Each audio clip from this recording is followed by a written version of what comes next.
வழங்கி குடும்பமே சந்தோஷப்பட்டது. பெற்றோரும் 5 சகோதரிகளும் போட்டி போட்டு கொஞ்சி மகிழ்ந்தனர். சீரும் சிறப்புமாக வளர்த்தனர். 7வது ஒரு பெண் குழந்தை பிறந்து சில ஆண்டுகளில் அம்மை ஒன்றன்று இறந்து விட்டது. வேதனையுடன் இருந்த அவர்களுக்கு 8வதாக எங்கள் சின்ன தாத்தா பிறந்தார்.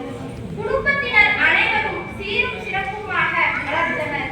எங்கள் சின்ன தாத்தா பெரிய தாத்தா விட 6 வயது இளையவர். நாளொரு மேனியும் பொழுதொரு வண்ணமுமாக வளர்ந்து வந்தனர். 2 தாத்தாக்களையும் பள்ளியில் சேர்க்கும் பொழுதுதான் அவர்களின் பெயர்களை பதிவு செய்தனர். ஆனால் வீட்டில் அவர்களை பெயர் சொல்லி அழைக்க மாட்டார்கள். ஐயா பெரிய தம்பி, ஐயா சின்ன தம்பி என்றுதான் பெற்றோரும் 5 சகோதரிகளும் அழைத்து வந்தனர்.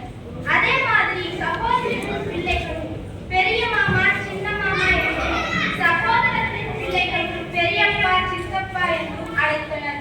நாங்களும் பெரிய தாத்தா சின்ன தாத்தா என்றுதான் அழைக்கின்றோம். எங்கள் பெரிய தாத்தா செல்லமாக வளர்க்கப்பட்டாலும் படிப்பு முடித்தவுடன் காடு மலை என்று அலைச்சல் மிக்க சர்வேயர் வேலையில் சேர்ந்து கடினமான வேலைகள் செய்தார்.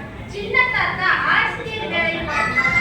ஆனால் திருமணம் குடும்பம் என்று ஆன பிள்ளைகளின் கல்வி அவர்கள் வாழ்க்கை நன்றாக இருக்க 2 தாத்தாக்களும் கடுமையாகவும் நேர்மையாகவும் உழைத்து வந்தனர். 2 பேர்